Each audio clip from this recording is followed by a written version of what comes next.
I'm back with Aaron Goodman and Dr. Al-Ola Abdallah, and we're talking about Selinexor. Aaron, Selinexor, good drug or great drug? How would you characterize this drug? I would characterize it as an awful drug. Awful drug. Why is that, yes. sir? A $22,000 to $4,000 a month, so it's clearly not cheap. Yet to date, there's no data that it makes patients live longer. No. And the toxicity profile, I would say, is not favorable. The drug company would like to remind us that it does have a novel mechanism. That's about it to me. Novel mechanism of action. I hear a lot of that.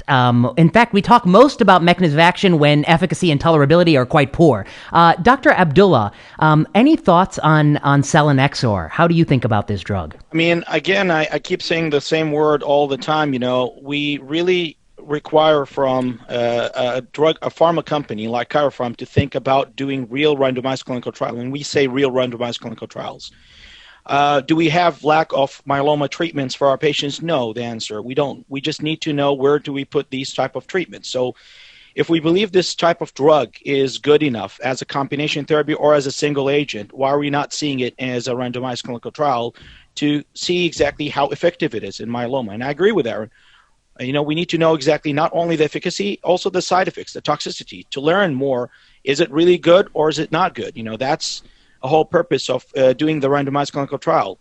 Now, the makers of this product will point out that they have done a randomized clinical trial. It's called Boston, and it randomized patients with Selinexor, Velcade, and dexamethasone, or Velcade dexamethasone, which I think is not a very popular second-line regimen in this country, particularly for people who received Velcade in the first line. Dr. Abdallah, any thoughts on the Boston study, a PFS benefit from Selinexor Velcade dex versus Velcade dex in one or multiple subsequent lines of therapy? I can give you a best answer for her. If you ask me exactly how many relapsed myeloma I treated with Velcade dex for the past 5 years, I'll tell you 2 patients maybe. And 2 of these patients are frail and not candidate for a clinical trial. So in other words, you think it's a straw man control arm and an unacceptable control arm in your mind? Unacceptable at all. And I don't know if there's any myeloma doctor who, for the past 5 years, treated any patients with Velcade dex as... Well, they might have if they enrolled a patient on the Boston study. Aaron Goodman, what are your thoughts on the control arm of the Boston study?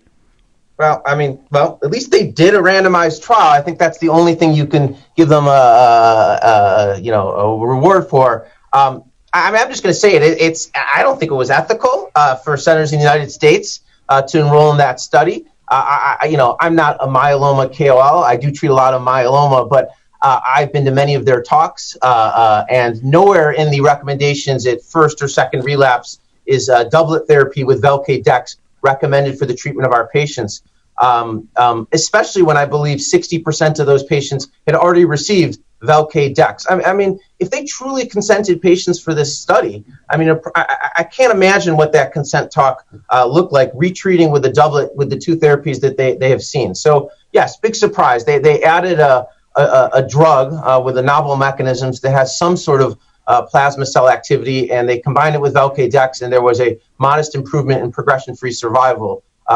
Who cares? Yeah, I think it doesn't tell me what to do clinically at all. I will never use that regimen, and because it's been proven to be superior to a regimen that we don't use in clinical practice in the United States. It's proven to be superior to an inferior regimen, Yes. And I think it exposes one of the major paradoxes of multinational global randomized control trials, which is they help neither people in global countries nor people in this country. Let me put it to you this way.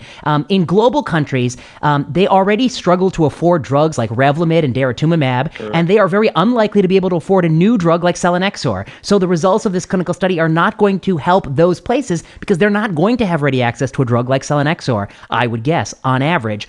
Meanwhile, this trial doesn't help us in the United States because we don't give Velcade dex as second-line therapy, so it doesn't inform our clinical practice. So it's a trial that answers a question that neither country is facing, not a lower middle-income nation nor a very wealthy nation, and I consider these trials deeply problematic. We can run randomized trials all day in oncology, but if our control arms are nothing like how we practice, they don't provide information for any of us who see patients day to day. Dr. Abdallah, thoughts? Well, also another thing, about this trial, one of the most common things that now we're using Revlimid as maintenance therapy, only 39% of the patients were exposed to Revlimid, not refractory to Revlimid. If you look at a lot of trials now, the POLA trial, all these trials are showing that patients who are not refractory versus refractory, there's a difference in progression-free survival. I'm wondering exactly how much is this effective in those patients, in that population? We have to be very careful about these type of studies, and unfortunately, who are the physicians going to use it? They're not going to use this study after the first line of after failure of maintenance Revlimid. They're going to definitely try to exhaust other options like daratumumab and all these treatment, and then use the Selinexor Velcade-Dix, which we don't know exactly if it's going to be effective after triple refractory, or is it going to be the same median progression-free survival as they claim? That's the biggest problem that we're going to face, and I agree with you. I mean, it did not benefit at all for us, and I don't think it answered any of the questions.